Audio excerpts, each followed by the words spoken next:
प्यारे बच्चों, आज मैं आपको गुणा बताने जा रहा हूँ, यानी आपको मल्टीप्लिकेशन बताने जा रहा हूँ।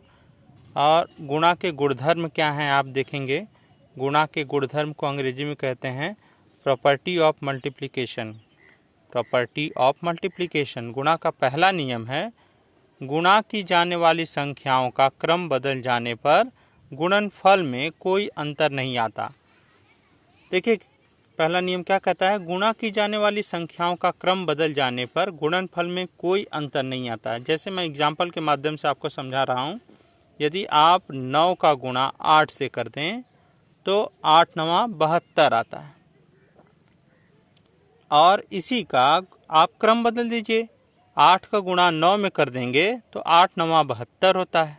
9 8 72, 8 9 72। क्रम बदलने पर वही आपको संख्या प्राप्त होती है। दूसरा एग्जाम्पल, 5 का गुणा 2 में करेंगे तो 5 दूनी 10 आता है। और अगर 2 का गुणा 5 में कर दें, आप 5 में कर दें तो आपको 10 ही प्राप्त होगा। इसी प्रकार आप कुछ और एग्जाम्पल ले सकते हैं। 3 का गुणा 7 में कर दीजिए तो 3 7 21 प्राप्त होगा। और 7 का गुणा अगर 3 में कर देंगे तो आपको 7 त्रिक 21 प्राप्त होगा। यानी क्रम बदलने पर आपको गुणनफल में कोई अंतर नहीं आता है। पहले आप कोई भी संख्या लिखें तो भी आपको गुणनफल लास्ट में वही संख्या प्राप्त होगी। इसी प्रकार आपका दूसरा नियम है, किसी संख्या को 1 से गुणा करने पर गुणनफल में वही संख्या प्राप्त होती है। जैसे आप 7 ले लीजिए, 7 का गुणा 1 से करेंगे तो 7 एकम 7 ही प्राप्त होगा। 5 में 1 का गुणा करेंगे तो 5 एकम 5 ही प्राप्त होगा। देखिए, अगर आप 6 में 1 का गुणा करेंगे तो आपको 6 एकम 6 ही प्राप्त होगा। 1 में 8 का गुणा करेंगे तो 1 8 8 ही प्राप्त होगा। यानी जो बड़ी वाली संख्या है उसमें अगर 1 से गुणा कर रहे हैं तो आपको वही संख्या पुनः प्राप्त होगी। इसी प्रकार गुणा का तीसरा गुणधर्म है, किसी संख्या को 0 से गुणा करने पर गुणनफल 0 ही आता है। देखिए, मैं गलती से 2 बार लिख दिया हूँ, गुणा करने पर आप एक ही बार समझें। किसी संख्या को 0 से गुणा करने पर गुणनफल 0 ही आता है। जैसे आप 0 में 7 का गुणा करेंगे तो आपको 0 प्राप्त हो जाएगा। 9 में 0 का गुणा कर देंगे तो आपको 0 प्राप्त होगा। या 15 में 0 का गुणा करेंगे तो आपको 0 प्राप्त हो जाएगा। यदि किसी भी संख्या में आप अगर 0 का गुणा कर देंगे तो आपको 0 ही प्राप्त हो गया।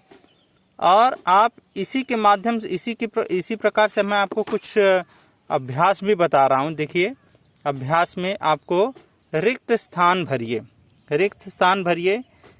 3 में किस का गुणा करेंगे तो आपको 24 प्राप्त होगा।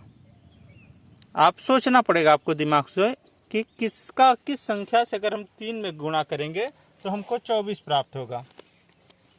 तो अगर आप 8 देखें, आप इस अभ्यास को आप स्क्रीनशॉट लेकर इसको प्रैक्टिस कर सकते हैं।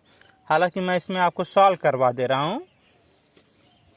आप देखिए, 3 8 24, 8 का अगर हम लोग 3 का गुणा 8 में करते हैं तो हमको 24 प्राप्त हो जाता है। इसी प्रकार हम लोग दूसरा एग्जाम्पल देखेंगे, 5 9 45। यहाँ पर हमको 45 प्राप्त होगा। 4 में किसका गुणा करेंगे कि हम लोग 36 प्राप्त होगा। तो आप देखेंगे, 4 में किस चीज़ का गुणा करेंगे तो 36 प्राप्त होगा।